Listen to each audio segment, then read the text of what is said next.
एक चीज़ 100% है, अगर आपको कोई बोल देगा आपके एग नहीं बनता तो वो बनेगा नहीं। जब तक आपके दिमाग में ये रहेगा मुझे एग नहीं बनता, वो बन ही नहीं सकता है। ऑटोमेटिक सिस्टम है, क्योंकि इसकी टेंशन बहुत ज़्यादा होती है। किस बेसिस पे बोला कि एग नहीं बनता?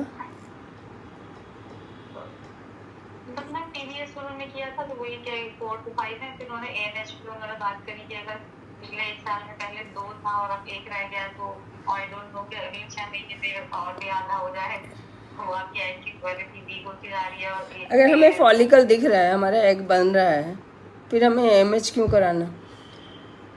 14वें दिन एग बनता है, ये भी तुम्हें मालूम है। अगर आप हाँ फॉलिकल स्टडी दूसरे तीसरे दिन कराओगे तो कैसे मिल जाएगा एग? फॉलिकुलर स्टडी भी मैम मैंने 1 साल पहले कराई थी तो वो नॉर्मल थी, ओव्यूलेशन मेरा हो रहा था ना। हाँ, और 35 की एज में 1 साल कुछ नहीं होता है। 43 44 हो जाए फिर तो सोच सकते हैं। एएमएच तो मैं मना करती हूँ कि एएमएच कराना ही नहीं है। आपने विटामिन डी लगाना है, प्रोलेक्टिन कराना है। प्रोलेक्टिन ज़्यादा होता है अगर विटामिन डी हो, टेंशन हो कम, मतलब विटामिन डी कम हो, टेंशन ज़्यादा हो तो प्रोलेक्टिन एकदम से दौड़ाते हैं वो ब्रेन से कि जाओ जाके एग रोको। और विटामिन डी की, और आप नेट पे पढ़ना, तुम्हें तसल्ली देने के लिए से और डिटेल बता रही हूँ कि अगर विटामिन डी कम होता है तो एएमएच कम हो जाता है। बॉडी ऑटोमेटिक सोचती है यहाँ पे तो धूप ही नहीं है, बच्चा नहीं होना चाहिए।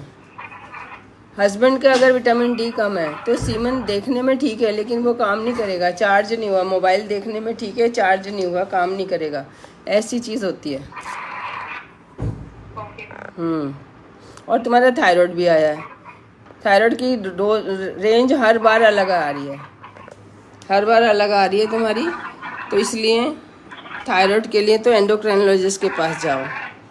गायनी वाले से ज़्यादा उनको पता होता है कि अगर इतनी वेरिएबल आ रही है ना, कभी 0.6 आ रही है और कभी 31 आ रही है, तो एंडोक्राइनोलॉजिस्ट के पास जाओ। बरेली के पास कौन सा है बड़ा शहर? मैम सर्च करना पड़ेगा क्योंकि मैम मैं भी नहीं यहाँ पे, मतलब नहीं, बरेली के पास बड़ा शहर कौन सा है? क्या मैम? बरेली के पास बड़ा शहर कौन सा है आसपास? तो लखनऊ पड़ता है। हाँ, लखनऊ चले जाओ, लखनऊ चले जाओ। लखनऊ जाके एंडोक्राइनोलॉजिस्ट को मेरी पर्ची दिखाना, ठीक है? हस्बैंड तो बिल्कुल ठीक लग रहा है तुम्हारा, उनके सब कुछ ठीक है, हाइट ठीक है, वेट ठीक है, स्मोकिंग नहीं करते। और दोबारा से पूछ लेना कि स्मोकिंग ड्रिंकिंग करते हैं, और बीच के दिनों में तो बिल्कुल नहीं, स्मोकिंग तो कभी भी नहीं।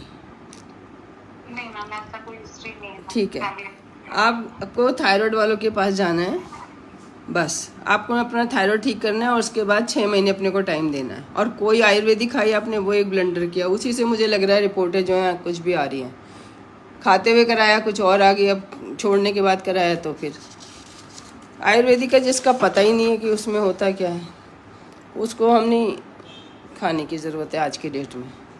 वहीं से निकाला है कि जो चीज़ें पहले काम करती थी वहीं से निकाली है एलोपैथी।